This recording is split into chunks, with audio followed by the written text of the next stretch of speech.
Hi, everyone. Hi. So my name's Derek. What is my educational background? Let's see.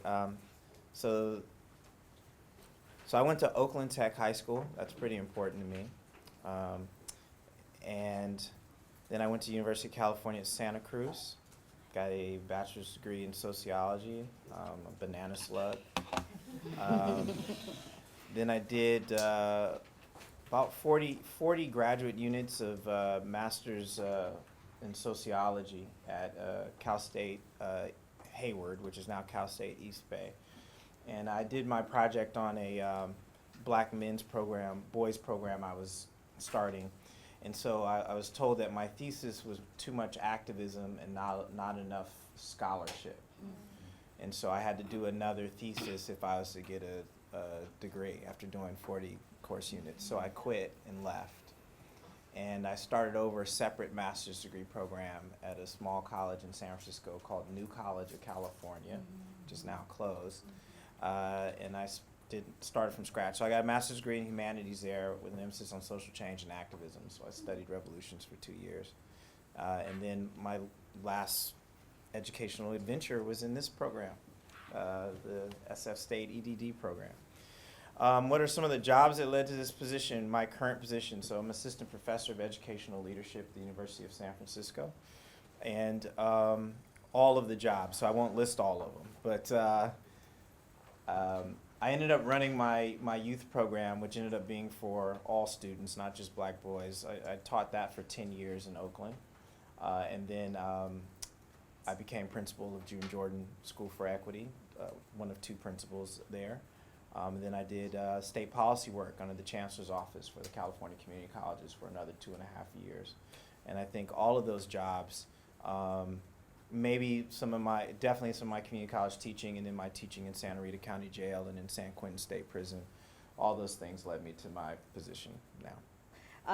I went to school in Riverside, California, Arlington High School, and then I went to UC Riverside, so I'm a Highlander. And I got my political science degree there at UCR.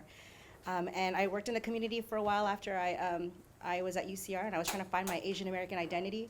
And so I worked in LA in a couple community-based organizations doing work with social justice. I was doing hate crimes work during when 9/11 happened, working with policy and things like that. And then I figured I needed to go to grad school because I was up against a lot of universities who wanted to partner with community-based organizations, and there was some language that they were using, and I was like, what are you talking about? I was like, I need to go to school, and I need to be where you're at. So I ended up coming here to SF State for my master's in Asian American Studies, just across the building, right over there. And then after I finished my master's, I worked some more. I'm a fan of taking breaks after degrees because I really want to apply what I have. I want to apply my degrees to work. And so I'm all about social justice, and I was a very big activist, and still am. And I worked in Oakland. I did work with youth work out there at Kids First, and then I came out here, did young women's work at Girl Source. And at the same time, I've been working with Pinoy Educational Partnership since I moved to San Francisco. And what that is a pipeline, an ethnic studies pipeline where we teach ethnic studies in K through college in SFUSD. And so I started off as a teacher, moved up as a coordinator, then moved up as an associate director, and then moved up after I graduated from this program to the organizational director. And I do that full time along with consulting to create curriculum for ethnic studies in SFUSD. I adjunct over at USF down the hall from Derek's class. And then 4 years after my master's, I was like, I need to get a doctorate. I was gonna go to law school, actually, because I was a poli-sci major, and my hope was to be a lawyer, because that's what good Filipino girls are supposed to do, is follow their parents' advice. And of course, I was the rebel, and I said, no, I want to get a doctorate in education. And they were just like, you're getting the wrong doctorate, because it's supposed to be medical, girl. But so I ended up getting an EDD, because that's what I've been doing here in San Francisco, is education, and working with and partnering with universities and city colleges and schools in SFUSD to support the students here. And so it made sense to go into an EDD program. And I'm still working with PEP. It's been 14 years. I'm 14 years strong in PEP. along with adjuncting and consulting everywhere. I guess I'd be the privileged white guy. My educational background, I was born and raised in San Diego. I went away to college when I was quite young and got thrown out and got in a lot of trouble. Was remanded to the custody of my parents, actually, until I turned 18 when I ran away. I went to a community college. I went to San Diego State. I got married very young and started making babies, so I never actually have gone to school full time during the day. I've always gone at night or on the weekend. So it took me 11 years to get a bachelor's degree from San Diego State in business. And then we moved up here to go to graduate school, and I went to the People's Republic of Berkeley over the other side there. Got an MBA. I was always a business guy. So I got an MBA. I worked at Apple Computer back in the 80s before they had adult supervision. And then after I left Apple, I started a company, which I sold 4 years later to some guys in Chicago, and then I got a taste for starting companies. So I did 6 startup companies, sort of sequentially, a couple of years at each one. Had some pretty good outcomes. We took, well, the one I sold, we took one public in '99 that was, just amazing. And then the last one I did, we sold to Cisco. So I stopped working. We both stopped working. My wife was doing a postdoc at Stanford, at the medical school there, and she lost her grant, and it was like, fuck it, we don't really have to do anything, so we just didn't. And then that got really old fast. We had about 2 years of not doing anything, and then she taught at UC Santa Cruz, lectured up there a couple times. She's a clinical psychologist, so she was lecturing on personality, and she said, oh, you should try this teaching thing. And so I applied at community colleges to be an adjunct business teacher, And I got hired at Mission College first, and it was the most fun I'd ever had. So I applied all over the place. I got hired at Cabrillo the next semester, so I was doing back and forth. And then I realized that I didn't understand. I went to a curriculum committee meeting to add a class. I wanted to add a class, So, and I followed all the rules. And I go to this curriculum committee meeting, and it's like it was totally goofy. They yelled at me and stuff, And I thought, this is crazy. I have no idea how this thing works. I knew how business worked, but I didn't understand at all how public education worked. I thought, I got to figure this out. So I decided to take some classes, and then I saw this thing pop up, and I was like, oh, look, a class, a whole program. I could go do that. So I applied here, and it was fascinating to me. This was really, because I'm probably really different than most of you. I didn't come up in this world. I came up in a completely different world. When we started Digital Impact, which is a company that we took public at $1.2 billion market cap, my partners in that company was a Korean guy and a Puerto Rican guy. And it never came up, It never came up. We had our heads down, and we were doing stuff. So the equity issues and the issues around, I always thought of technology as a lever for human activity, that you use technology as leverage. You use technology to solve problems. And I came into the program thinking I could take my technology background and, somehow use that to help address educational problems. And what an eye-opener that was, because educators don't use technology. Number one, they don't use it much, and then when they do, it turns out that we tend to use it to widen achievement gaps rather than narrow them. It becomes another source of problems. So that's been kind of interesting and frustrating. As far as the jobs that led to my current position, I'm tenured faculty at Cabrillo, which is weird because it's tenure. And then I'm the executive director of S4C, and I think the stuff that led to I've been a CEO, I've been a chief operating officer, I've been vice president of marketing at public companies, and so I think those help a lot. I mean, I had hard times along the way. You know, I was a drug addict for a while. So I sort of, I got it about hard times, but I didn't get it about race. You know, I didn't get that at all. And so it was, to me, it was just so much to learn and so fascinating. I remember going to Vidrell's, you know, we had a classmate, Vidrell, sorry? Franklin, yeah. It's my brain. I banged my brain, and I can't remember stuff now. An African-American woman who was a principal at a elementary school in Hunters Point. Mm-hmm. And she's talking about her school, and she's talking about, you know, guys getting murdered in front of the school and stuff, and it's like, just seriously, that happens? And she said, oh, you should come see it. And I think she was kind of surprised when I said, okay. And went and spent a day with her at her school, just seeing what it was like to be the principal of a school there. Fascinating. I mean, fascinating, and, you know, wonderful learning experience. So for me, you know, this was invaluable.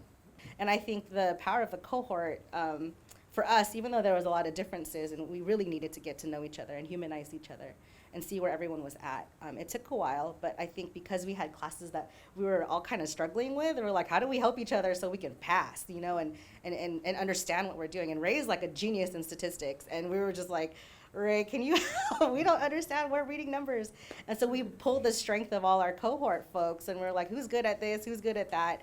And we really facilitated that. So I think, like, as a new mother and like feeling insecure about my identity, you know, coming into the program, I felt like, you know, it was hard. I mean, I can tell you now, I would graduate 2011, so I can tell you, oh, it was okay. But if you were to ask me, like, third year, second semester, I would have been like, I don't want to talk to anybody. This is very difficult. But I felt like there was a community in this space that was able to help, not just with the students, but also the faculty. You know, there's faculty that really helped out. But there was a lot of things I was very critical about education, and I would voice it, and I learned that I really had to show people where I was at too, you know, and really help them understand, like, the kind of work that I was doing, and what it means, you know, when I'm talking about colonialism and decolonizing education, you know. And so they're like, what are you talking about? But I wanted to be able to teach that too, because y'all are the leaders that come out of this program into the schools that serve the young people, you know, that serve the teachers, that teach the young people. So I had that responsibility too to, you know, if I know this stuff, I want to learn from you. I want you to learn from me, and, you know, and it's a big network, you know. And so I think what I got out of the EDD program too is that a lot of us still keep in touch with each other, and kind of like, what are you doing today, or what are you doing now? Or if someone wants to get out of their career, we're like, let's help you find a job, you know, like, let's figure out how our network can help you. But yeah, I mean, the program was difficult, but it was fast, it was intense.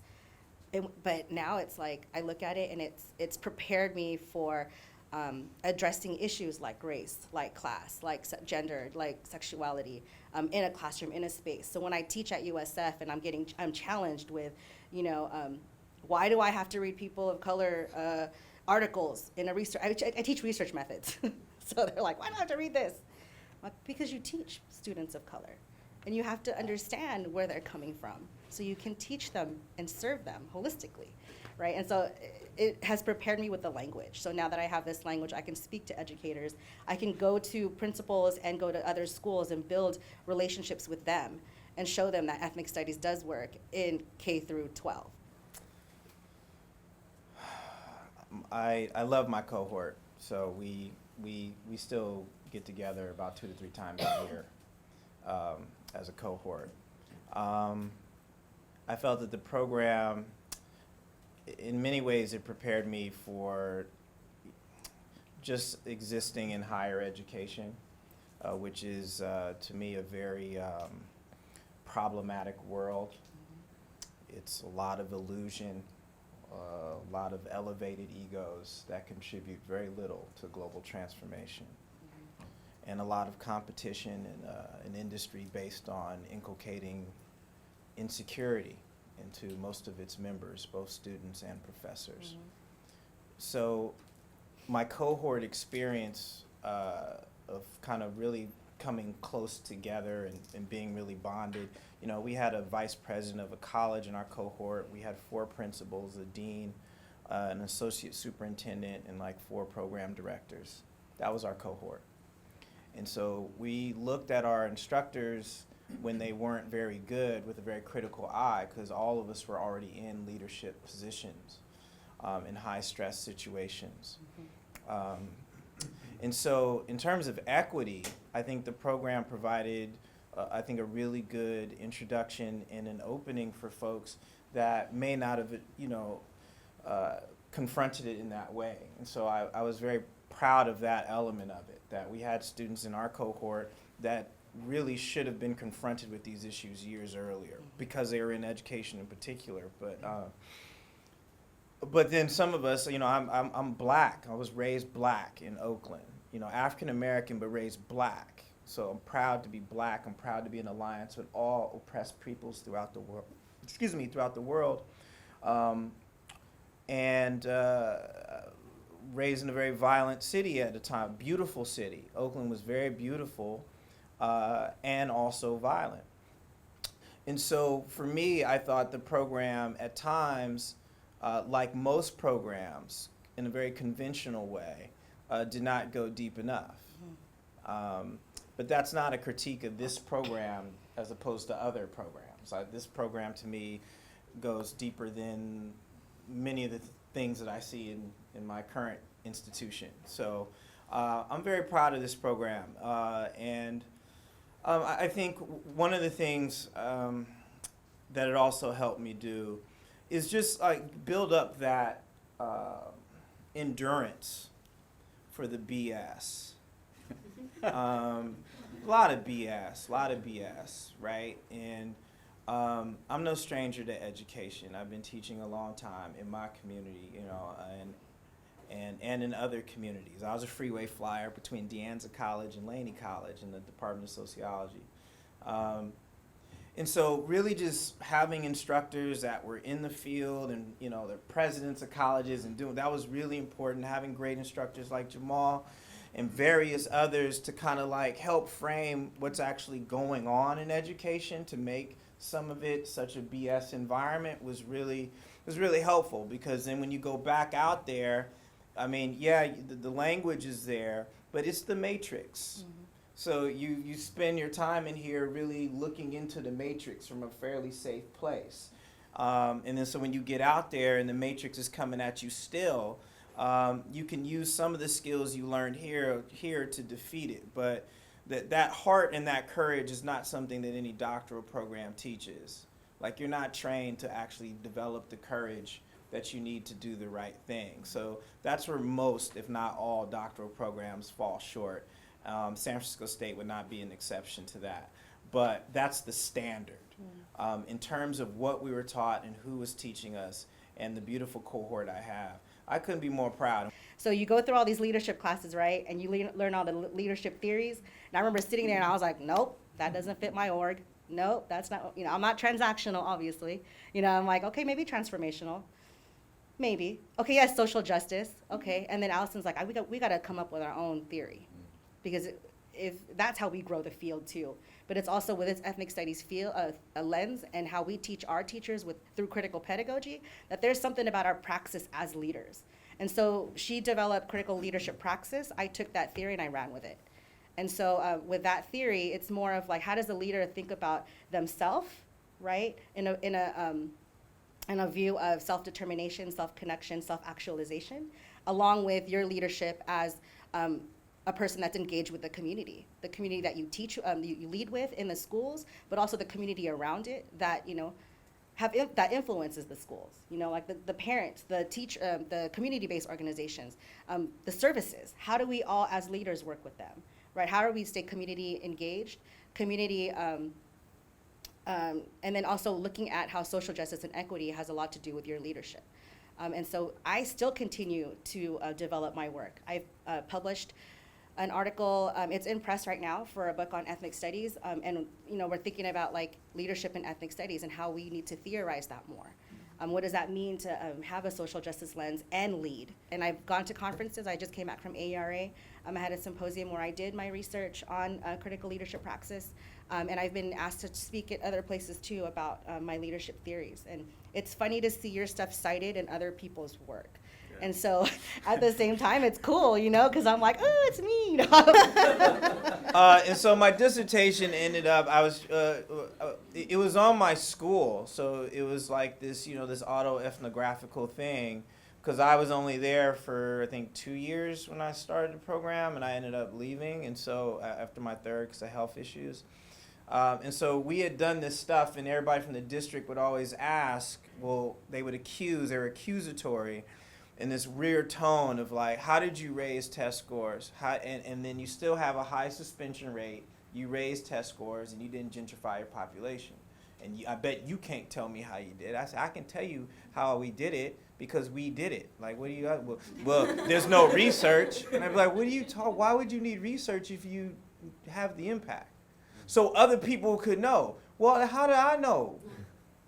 See, I bet you there's other people all over the country that come from the communities you serve that could tell you how to do it right. Mm-hmm. And I bet you, as far as research goes, there's already been research on damn near everything you want to know in education, but you haven't read it.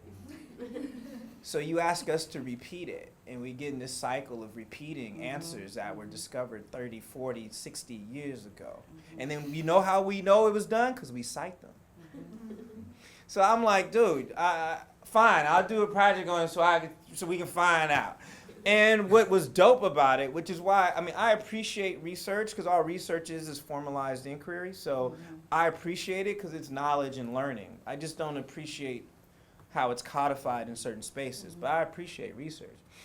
And so I thought that one of the key elements to why the school would improve was this masterful professional development that myself and my co-director had designed. And through the research, I found out that was not it at all. And folks were like, oh no, that was nice. But nah, that didn't really, no, that wasn't really it. And so in that, we also found, just the short story, because I can be really loquacious, I'm a Sagittarius. And the short story is, what we found really were these barriers to the school's progression previous to this stuff. So what came up really, when you're asking what changed it, what came up was what was holding them back, which came up with these theories that later I dubbed educational enablers, right? Which is really taking the psychotherapy, the theory out of psychotherapy of enabler and attaching it in education. So it's not just about empathy, right? And it's not just about coddling. It's really a psychological dynamic that is established as within the collective culture of schooling, particularly in the context of a high proportion of white female educators coming into communities of color to teach, within a political dynamic that suggests a pathologization of the student population and their families, and the healing element being a nurturing approach to teaching. So what ends up being is this, what's codified is a white middle class feminine notion of nurturing a pathologized subject.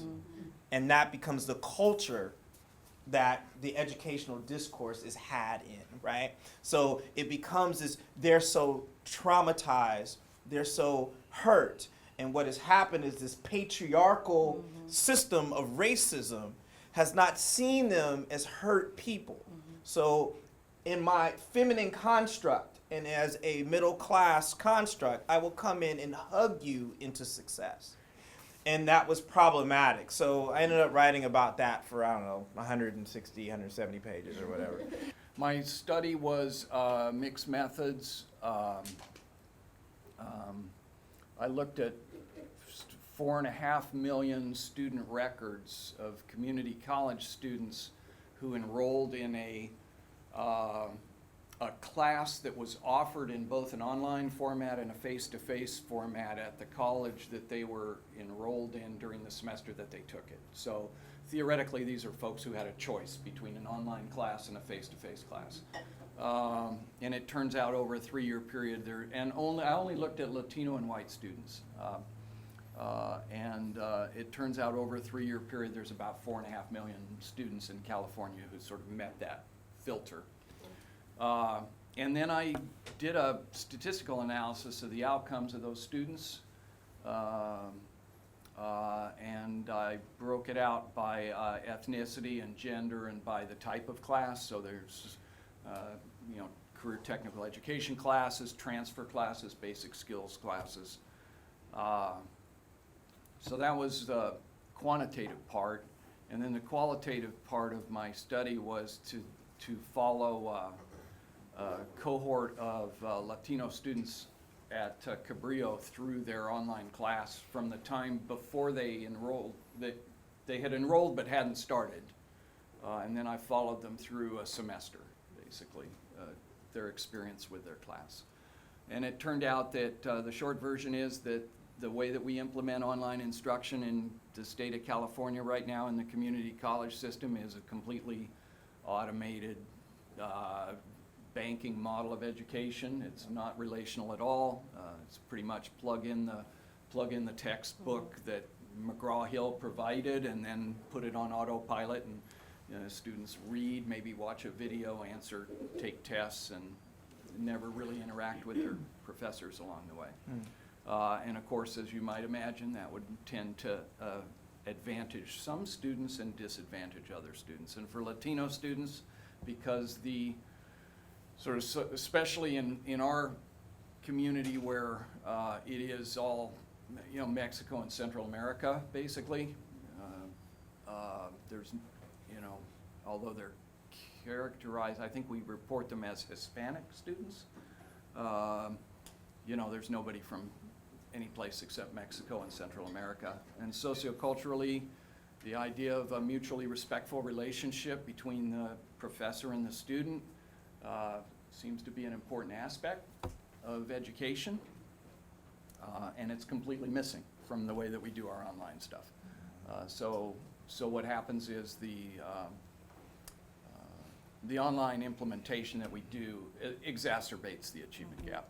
And what's interesting, though, the thing that I thought was interesting, because I do love the statistics, if you think about it, if you take an online class and a face-to-face class, and you look at the proportion of Latino student versus white students in those two modalities, in the online class, the white students are overrepresented in the online class, and in the face-to-face class, the Latino students are overrepresented. And if there is an existing achievement gap, even if it was the same achievement gap in both places, when you aggregate those up, it has a tendency to overstate the success of the online class because there's more white kids in the online class, and it has a tendency to understate the success rate in the face-to-face class. So it ends up making online classes look like they're actually pretty okay, when in fact, when you disaggregate the data, the white kids are doing way worse in the online classes. The Latino kids are doing way worse in the online classes. It's just that theirs is worser. And nobody does well in online classes the way that we do them in the community college system. That's the short version. One of the things that Dr. Cook said at one point was the only good dissertation is one that's done. And that sort of stuck with me.